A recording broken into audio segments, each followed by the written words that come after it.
அதாவது காமாட்சி விளக்கு ஆற்றுல நம்ம குலதெய்வம் ஆற்றோடு இருக்கணும் அப்படிங்கிறதுக்காக தினமும் காமாட்சி விளக்கு காத்தாலையும் சாயங்காலமாக ஏற்றினா ரொம்ப விசேஷம்.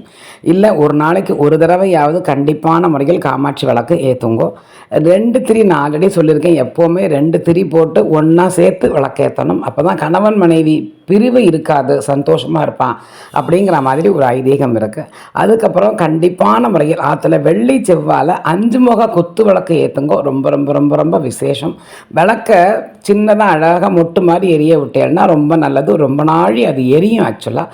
அதை விட்டுட்டு நம்ம பெருசாக அப்படி எரிய விட்டோம்னா விளக்கு வந்துட்டு அந்த திரி காஞ்சு அணையப்படாது, கரிஞ்சு போய் ஸ்மெல் வரும்போது அது ரொம்ப தப்பு. அந்த மாதிரி தயவு பண்ணி பண்ணாதீங்கோ.